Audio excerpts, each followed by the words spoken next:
Salam hormat dan salam Malaysia Medani bersama saya Abang Muasli Abang Abdul Samad dalam Berita Pagi Sarawak edisi Jumaat 11 Ogos. Kawasan Dewan Undangan Negeri Dun Kedup akan memfokus kepada keterjaminan makanan menerusi projek penanaman padi di bawah inisiatif Agensi Penyelarasan Pembangunan Greater Kuching GKCDA. Timbalan Menteri Industri Makanan, Komoditi dan Pembangunan Wilayah merangkap Dun Kedup, Martin Ben berkata perancangan jangka panjang itu bagi membolehkan kawasan Kedup menjadi antara pengeluar beras utama di Sarawak selain untuk ekspor. Beliau mendedahkan projek yang akan disertai 128 peserta itu dijadualkan bermula tahun hadapan dengan pengeluaran dijangka pada awal tahun 2025. Projek tersebut menyasarkan pengeluaran 16 tan setiap hektar bagi penanaman 2 kali setahun. Kawasan yang kita kenal pasti di Kedup ini telah pun diluluskan tahun ini ya, dengan dana berjumlah 4.5 juta ya, itu untuk menambah baik ataupun membangun dan menambah baik kawasan padi di kampung Mujad lah. Beliau ditemui semasa sesi temu bual dengan stesen radio YFM Bidayuh di Kuching. Dalam pada itu, beliau turut memaklumkan 150 juta ringgit diperuntukkan bagi setiap kawasan dun di bawah GKCDA dan sebagai perancangan jangka pendek bagi tempoh 2 tahun akan datang. Jelasnya 50% daripada peruntukan berkenaan akan ditumpukan kepada pembangunan infrastruktur, 23% ekonomi bukan pertanian, 14% pertanian dan ternakan, 7% utiliti dan telekomunikasi serta 5% pembangunan sosial. Agensi Penyelarasan Pembangunan Greater Kuching melibatkan Dun Opa, Tasik Biru, Tanjung Datu, Serumbu, Mambung, Tarat, Tebedu, Kedep, Bukit Semuja dan Balai Ringin adalah kawasan majoriti penduduk Bidayuh yang merupakan antara strategi kerajaan negeri untuk mempercepatkan pembangunan negeri. Sementara itu, sebuah pusat perkhidmatan desa telah dirancang untuk dibangunkan di kawasan Dewan Undangan Negeri Kedup. Timbalan Menteri Industri Makanan, Komoditi dan Pembangunan Wilayah merangkap Dun Kedup, Martin Ben mendedahkan pelan pembangunan pusat tersebut telah dikemukakan kepada kerajaan negeri untuk kelulusan. Beliau berharap pertimbangan serius dapat diberikan kepada cadangan berkenaan yang bakal diusahakan bersama Lembaga Pembangunan dan Lindungan Tanah LCDA serta dilihat mampu berubah lanskap pembangunan dan aktiviti ekonomi di Dun Kedup. Ia akan melibatkan pengambilan tanah dalam 100 hektar ya, dan kawasan itu akan dibagikan lot-lot pertanian, lot-lot perumahan dan kawasan perkhidmatan yang lain seperti agensi-agensi kerajaan, pusat pengumpulan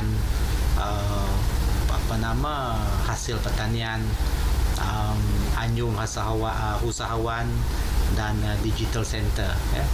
Bercakap kepada RTM di Kuching, Martin berkata pelan yang dianggarkan bernilai 200 juta ringgit itu penting berikutan kedudukan Dun Kedup yang agak jauh dari Bandar Serian dan Pasar Tebedu.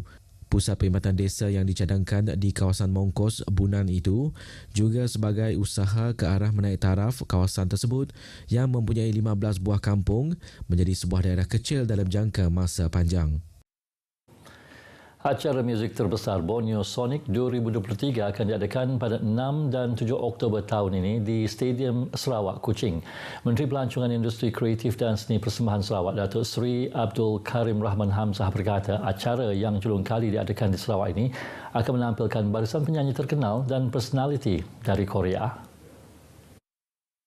Antaranya Taeyang, Chelin Lee atau lebih dikenali sebagai nama pentas CL, penyanyi dan pelakon Suho yang merupakan ahli dan ketua kumpulan muzik lelaki Cina Korea Selatan iaitu EXO dan Kim Hyo Hyun atau lebih dikenali sebagai DJ Ho, ahli kumpulan muzik Girls' Generation. Borneo Sonic 2023 turut menampilkan barisan artis terkenal antarabangsa termasuk artis Australia terkenal Havana Brown, penyanyi rap legenda Amerika dan pemenang anugerah Grammy Fatman Scoop serta pemata muzik Malaysia sendiri Ning Baizura. Beliau menyatakan demikian pada sidang media Borneo Music 2023 di Kuching semalam. Dalam sidang media itu, Datuk Seri Abdul Karim berharap acara tersebut akan membantu meningkatkan ekonomi tempatan dan menjadi acara utama di Sarawak untuk beberapa tahun akan datang. Selari dengan masyarakat yang berbilang budaya di negeri ini, beliau juga yakin Sarawak akan terus menjadi destinasi acara muzik di Malaysia. Pelbagai ruangan aktiviti menarik akan disediakan untuk kanak-kanak bersempena Festival Kanak-Kanak Sarawak SCF 2023 yang akan diadakan di 3 lokasi berasingan antara 19 Ogos dan 3 September ini.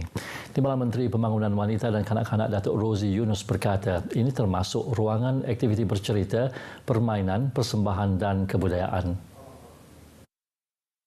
Beliau memberitahu 3 lokasi bagi penganjuran SCF 2023 ialah di Pustaka Negeri Sarawak Kuching pada 19 dan 20 Ogos, diikuti 26 dan 27 Ogos di Pustaka Negeri Sarawak Miri serta Pustaka Negeri Sarawak Sibu pada 2 dan 3 September. Di Kuching sebanyak 11 ruangan aktiviti akan disediakan, 8 ruangan aktiviti di Sibu dan di Miri sebanyak 12 ruangan aktiviti bakal dibuka. Katanya festival yang memasuki edisi ke-6 penganjurannya antara lain bertujuan menerap minat kanak-kanak terhadap aktiviti sains, teknologi, kejuruteraan, seni dan matematik yang semakin berkembang di Malaysia. Ia juga bermatlamat mewujudkan suasana pembelajaran dan ilmu pengetahuan melalui aktiviti beriadah.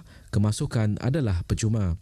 Tahun lepas, festival tersebut berjaya menarik kehadiran 11,000 pengunjung. Datuk Rozi berkata demikian pada sidang media di Kuching.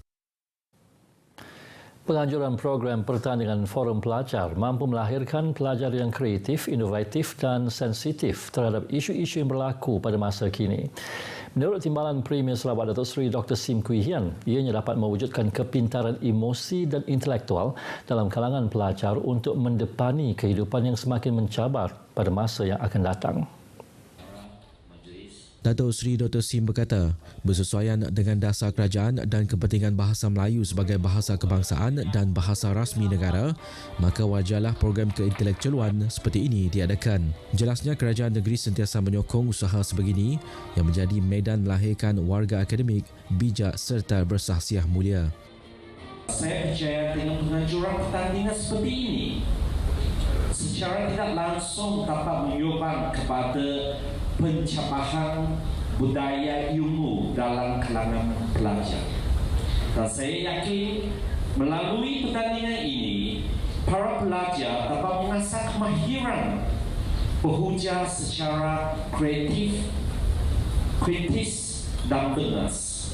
Ujarnya, kita perlu memastikan generasi muda masa ini mampu untuk berfikir secara global dalam melihat kepentingan negara serta bangsa pada masa depan. Beliau berkata demikian selepas merasmikan Majlis Penangguhan Pertandingan Forum Pelajar 2023 peringkat Negeri Sarawak di Sibu. Teks ucapannya dibacakan oleh Ahli Dewan Undangan Negeri Bukit Asik, Joseph Chiang Jin Ek.